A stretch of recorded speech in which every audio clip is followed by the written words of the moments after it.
बिस्मिल्लाहिर्रहमानिर्रहीम। Iram slim speak के सभी नाजरीन को अस्सलाम वालेकुम। अज़ीज़ान मोहतरम, 10 मुहर्रम को करबला में लोगों ने आसमान पर ऐसा क्या देखा कि सब जोर जोर से रोने लगे। आसमान पे ऐसा क्या था कि सब लब्बैक या हुसैन के नारे बुलंद करने लगे। बैनुल हरमैन से आखिर क्या देखा गया था आसमान पे, और इमाम मूसा काज़म का एक ऐसा अमल जो मैंने खुद इन दिनों किया और अल्हम्दुलिल्लाह मुस्तजाब हुई, मौला ने मेरी दुआ कबूल फरमाई, वो भी मैं आज आप सबसे शेयर करूंगी ताकि किसी मेरे ऐसे बहन भाई की दुआ जो कबूल मंजूर नहीं हो रही, जो जायज हाजत है, वो कबूल हो जाए। करबला में आसमान पर क्या देखा गया था, जानने के लिए वीडियो को आखिर तक जरूर देखिएगा। और आपसे गुजारिश है कि जो मेरे चैनल पर नए हैं प्लीज मेरे चैनल को सब्सक्राइब कर दें और साथ में दिए गए बेल आइकन को लाजमी दबा दें। वीडियो को लाइक करें और कमेंट में प्यारा सा लब्बैक या हुसैन लाजमी कहिएगा। अजीजान मोहतरम, 10 मुहर्रम को करबला में आसमान पर कौन नमूदार हुआ?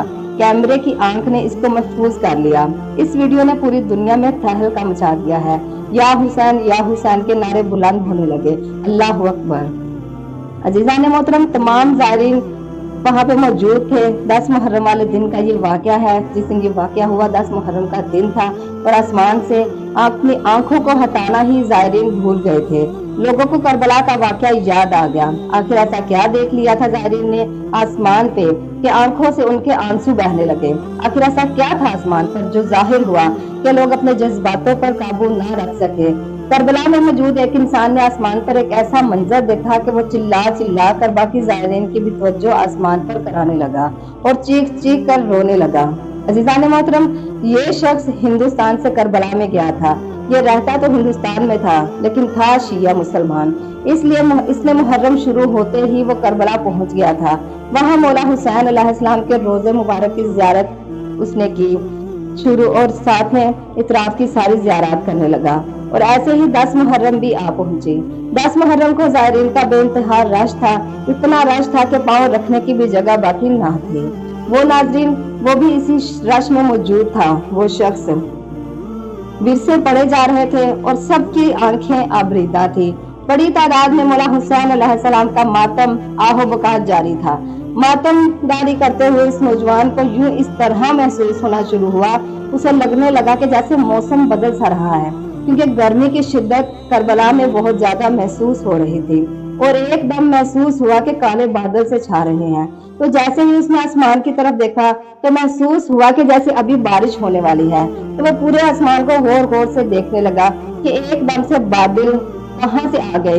हजारों की तादाद में ज़ायरीन उस वक्त वहां मौजूद थे जहां वाकया करबला पेश आया था।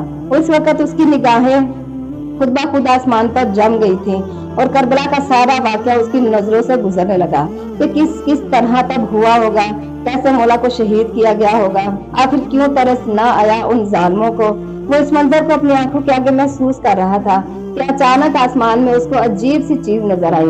इन काले बादलों में ऐसा महसूस हुआ उसको कि कोई सफेद रंग का बादल है, लेकिन देखने में ये महसूस हो रहा था कि वो बादल घोड़े किसी शक्ल का है और उस पर कोई सवार है और उसके हाथ में एक तलवार है। लेकिन उस शख्स को अपनी आंखों पर यकीन नहीं आ रहा था और उसने अपने साथ खड़े साथी को आसमान की तरफ मतवज्जो किया, लेकिन वो शख्स मातम में मसरूफ था। उसने उसे नजरअंदाज कर दिया, लेकिन इस शख्स ने उसे फिर बाजू से पकड़कर झंझोड़ा और कहा कि आसमान की तरफ देखो। उसने उंगली के साथ आसमान की तरफ इशारा किया। जब इस शख्स ने भी आसमान की तरफ देखा तो वो भी हैरान और परेशान होकर रह गया। अब इन दोनों को अपनी आंखों पर यकीन नहीं आ रहा था।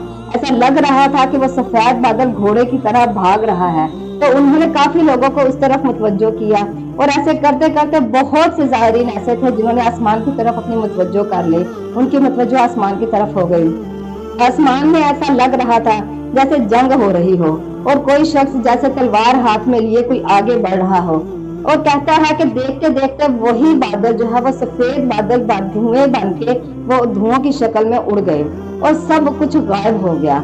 दोस्तों, वहां मौजूद ज़ायरीन ये सब अपनी आंखों से देख कर अबरूदा हो रहे थे और जोर जोर से रोने लगे। तब वहां लब्बैक या हुसैन के नारे बुलंद होने लगे। कुछ लोगों का कहना था कि ये अल्लाह का कोई करिश्मा है। बाज लोगों का ये कहना था कि वाकया करबला शायद हमारी आंखों के आगे छाया हुआ था, वही हमारी नजरों से गुजरा होगा। सच क्या था क्या नहीं ये अल्लाह ही जानता है। ये वो पाक घराना है अज़ीज़ान मोहतरम जो के मोजिज़ नुमा है। इस घराने के मौजों का क्या कहना। अगर एक बार अजीजान मोहतरम सिर्फ एक बार नियत रख के इनके दर पे झुक जाए तो ऐसा मुमकिन ही नहीं है कि इनके दर से खाली पलटाए जाओगे। बस ये ख्याल रखें कि इनके दर से मांगते हुए ये शक मत करना कि न जाने मिलेगा या नहीं मिलेगा। पक्का यकीन रखेंगे तो ये घराना हमको सब कुछ अता करता है और यही हमको इंशाल्लाह सब कुछ देने वाली जात है। अजीजान मोहतरम, कोई भी जायज हाजत आपकी जो पूरी ना हो रही हो, ये एक छोटा सा अमल है जो मैंने खुद आजमाया है, जो मैंने खुद इन दिनों किया है। इमाम मूसा काज़म का ये अमल है कि इमाम मूसा काज़म के 2 रकत नमाज आपने मौला को हदिया पेश करनी है, इमाम मूसा काज़म को, और इसके बाद सूरत यासीन पढ़ के उसे इमाम मूसा काज़म अलैहिस्सलाम को हदिया करें। इंशाअल्लाह ताला आपकी हर जायज हाजत कबूल होगी। और ये अमल आपको 3 दिन करना है। मौला आप सबको भी हम अपने ईमान में रखे। मौला हम सबको नियत के साथ ये अमल करने की तौफीक अता फरमाए कि हमारे दिलों में किसी किस्म का कोई शक, कोई शुबा, किसी भी किस्म का हमारे दिलों में अल्लाह पाक ना ही डाले, क्योंकि ये वो घराना है, सिर्फ यही वो घराना है जिस घराने से हमें सब कुछ अता हो सकता है। क्योंकि दुनिया में कोई ऐसा और घराना नहीं है जहाँ हम जाएंगे और हमें कुछ अता होगा। अजीजान मोहतरम, ये वो पाक घराना है जहाँ पे झुक के हम सब कुछ हासिल कर सकते हैं, लेकिन हमारी कोई जायज हाजत हो, ये नहीं कि नाजायज हो। यकीन रख के, खुदा रे यकीन रख के करें। इंशाअल्लाह ताला मौला पंजतन पाक हमारी हर दुआ को कबूल मंजूर करेंगे। तो मेरी मौला पंजतन पाक से दुआ है कि मौला हम सबको करबला का ज़बार बनाए, मौला मुझे भी करबला दोबारा बुलाए। अपना बहुत सारा ख्याल रखिएगा अज़ीज़ान मोहतरम। मिलती हूँ मैं अपनी नेक्स्ट वीडियो में। अल्लाह हाफिज़।